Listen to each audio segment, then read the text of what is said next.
the silence of her cabin shattered by a sound unlike anything she'd ever heard. It wasn't a howl, a screech, or even a growl. It was a rhythmic scraping, a metallic whine that sent shivers down her spine. Her heart hammered against her ribs as she threw back the covers, her eyes darting towards the window. Moonlight, filtered through the skeletal pines outside, cast long, unsettling shadows across the room. Next door, in the guest cabin, lived Ben, a gruff but reliable lumberjack she'd befriended after inheriting her family's remote cabin in the mountains. She fumbled for her phone, the screen illuminating a face pale with terror. She dialed Ben's number, the unanswered ring echoing the scraping sound. Panic gnawed at her.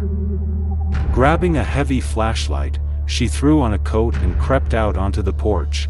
The scraping continued, seemingly emanating from deep within the woods behind the cabins.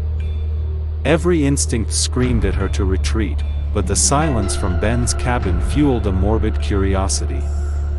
Taking a deep breath, Jennifer plunged into the moonlit woods, the flashlight beam cutting through the dense foliage.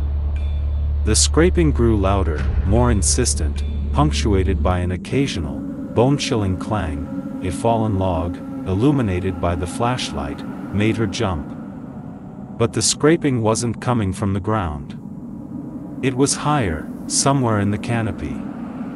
Jennifer froze, her gaze fixated on a dark shape hanging from a thick branch, obscured by moonlight and leaves. The scraping intensified, metallic groans filling the night, and the shape began to thrash violently. Suddenly, a branch snapped, and the object plummeted to the forest floor with a sickening thud. Jennifer screamed, her flashlight falling from her grasp as it landed with a clatter near the dark shape. Heart pounding, she scrambled back, tripping over exposed roots. A guttural growl ripped through the air, followed by a low, mechanical whirring. Panic propelled her forward.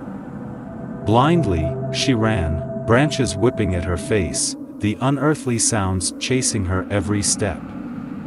Back at the cabin, she fumbled with the lock, slamming the door shut behind her. Fear choked her voice as she tried to call Ben again. Still no answer. Dawn brought a cold, oppressive silence. Exhausted but determined, Jennifer grabbed a hatchet from a wall hook. She needed to find Ben. Hesitantly, she ventured out of the cabin, eyes scanning the woods.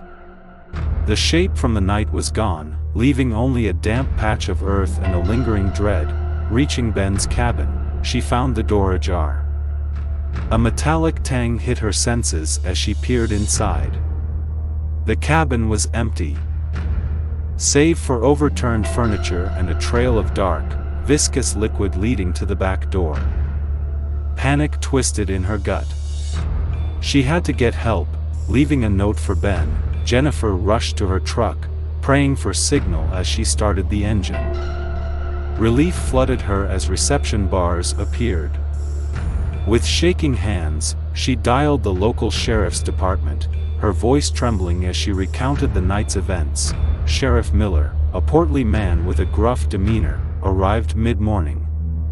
He listened intently, skepticism etched on his weathered face. "Sounds like a wild animal," he finally said. Jennifer's frustration mounted. "No animal I know of makes scraping sounds and hangs from trees," she insisted. Sheriff Miller sighed. "Look, these mountains are full of strange creatures. Probably a lost experiment from that government lab up north. You city folk tend to overreact to the wilderness." Dismissed and disbelieved, Jennifer steeled herself. Ben was missing, and she wasn't giving up. Sheriff Miller's skepticism fueled her resolve. She spent the next few days searching the woods, following the strange trail of dark liquid that seemed to vanish into thin air near an abandoned mine shaft. One afternoon, a glint of silver caught her eye. Tucked beneath a fallen log was Ben's pocket watch, its face scratched and its gears exposed. Hope flared, followed by a chilling realization: the metallic liquid, the scraping sounds, they weren't animal. Suddenly, a chilling roar echoed through the woods, sending a flock of birds scattering. Jennifer whirled around, flashlight beam cutting through the dense foliage. Two glowing red circles emerged from the darkness, followed by a hulking metallic form stepping out from the trees. It was a monstrosity of twisted metal and flickering wires, vaguely humanoid but grotesquely distorted. Its single, glowing eye fixed on Jennifer, and the rhythmic scraping sound resumed, emanating from a metallic claw. Terror paralyzed her. This wasn't a creature, it was a machine, a horrifying fusion of metal and something unknown. A primal scream ripped from her throat as the machine lunged. The world became a blur of movement as she scrambled to evade its